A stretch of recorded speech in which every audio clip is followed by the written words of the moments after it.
টান দেন নামাও। এই ইসকে কল লাগবে না, যা হইছে হইছে, এটা আমার গরু খাওয়াবো। বেশি গেছে বস্তা। বেশি 50-60 কেজি বেশি হয় লুকো দাও।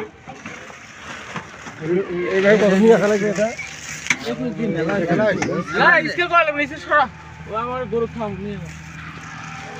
বেডরুম করে খালি বেগম করে বেগুন করে দে।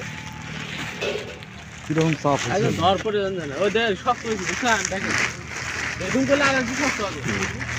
বেগুনের রস থাকলে রসটা পরিমাণে যদি বেশি হওয়া থাকে সেটা কেমনে বুঝবেন? পরিমাণে বেশি হবে না। বেশি না, ওটাই তো ঠান্ডা বৃদ্ধি করবে মনে হয়। এটা দিয়ে কি হবে? হাওয়াটা বাইরে হাওয়াটা বার করে দেবে। এদিকে শরীর যান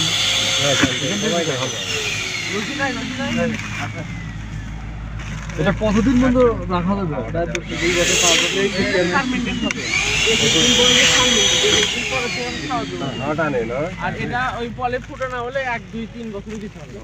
21 দিনের আগে খাওয়ান যাবে না? না 21 দিনের আগে খাওয়ালে যে আপনি ঘাসের ঘাসের মতো ঘাসের যে উপকার, ওটা পাইলেন। কিন্তু মানে নষ্ট হবে না ওটা। আচ্ছা এই বস্তাটা পাওয়া যায় কোথায়? বস্তা তো অ্যাভেলেবল।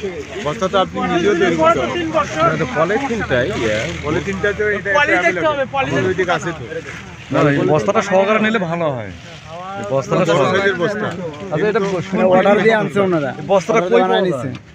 এই পলিথিন সহকারে বস্তাটা কই পাওয়া যায়? বাজারে বিক্রি হয় না। সেই ফ্যাক্টরি কই? ফ্যাক্টরি আছে, আপনার সাথে যোগাযোগ করেন, পরে আমি নাম্বার দেবো না, আর যেভাবে লাগে আপনি নিয়ে আসবেন।